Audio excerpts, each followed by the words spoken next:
Spectrum. Autumn blesses you with the last slice of sun. Winter spreads in bits and pieces. Aftertaste of summer lingers in memory. Unseasonal rains leave stranded wetness. You debate on clothes for a change. Vanished mothballs hang in their scent. Wistful birds of mine wish to fly. All missing dreams are found in jars of unslept sleep. An orphan thought longs for a different sky.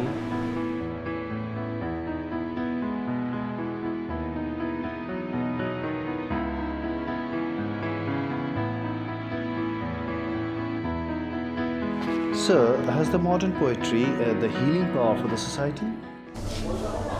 If you ask whether modern poetry has any healing power for society, then first of all you have to define modernity. What is modern?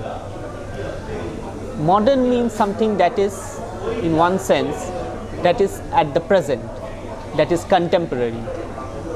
So, even the poetry of the Romantic age was modern at certain point in time. The poetry of Victorian age was modern during its time. But the idea of modernity that came during the 20th century was slightly different. But whatever type of poetry is being written, it certainly has a healing power, and it is only time can decide whether this kind of poetry that is being written in the contemporary times will heal the future or not.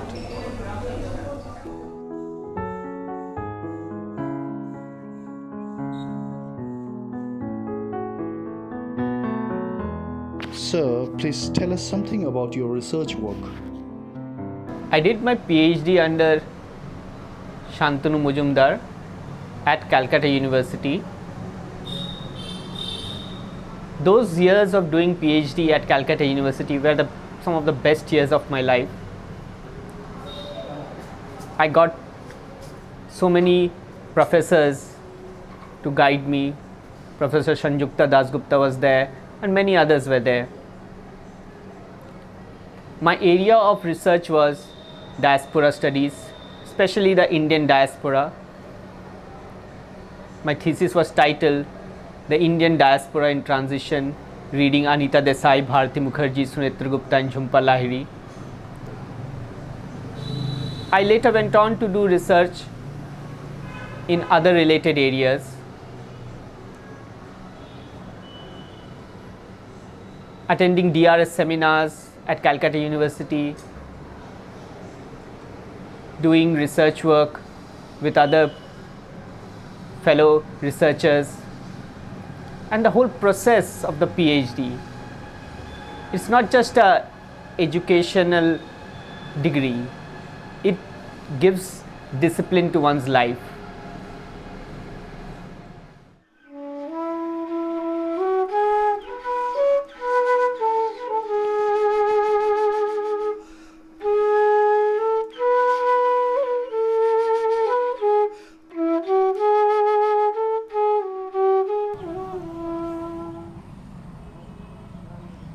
Sir, has Rabindranath Tagore any influence on your writing? When I first came to Bolpur, I stayed at Ballavpur. Ballavpur is quite a rural place. My university is situated in Kendrodangal, which is again quite a very rural setting.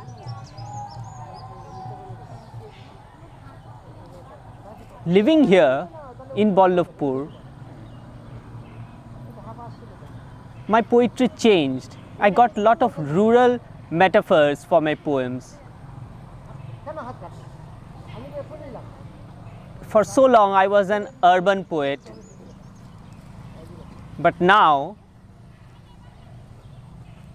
there was a change in my poem. Poems like Unseason, which I wrote while staying in Ballavpur. I'll quote the poem. In this unseasoned season, it is inauspicious to start anything new. A bunch of Neelkant colors with blasphemy all my closet transgressions. I, a flower-picking girl, hide behind my stealing eyes a month of stolen leaves. My worship of the buds is a secret which burst a blush of ripe sacrilege. O Bhadra, be gentle on me. So these ideas of the season of Bhadra, Neelkant, and all the countryside atmosphere affected my poetry. And so there was a transformation. There is a poem which I wrote when I was walking in Shambati, convalescent. A little ahead of Shambati, night sheds lights to reveal its mysterious shape. It's like walking into somebody's confession. At the bend of Ratanpolli, dogs smell darkness and run after totos. Headlights of motorcycles impale the road. A leader's elegies become owls hooting into wee hours. Periyar's water table drowns wolves of my bedimmed grief.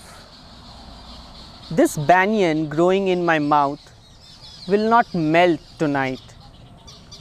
This ichor is a malady.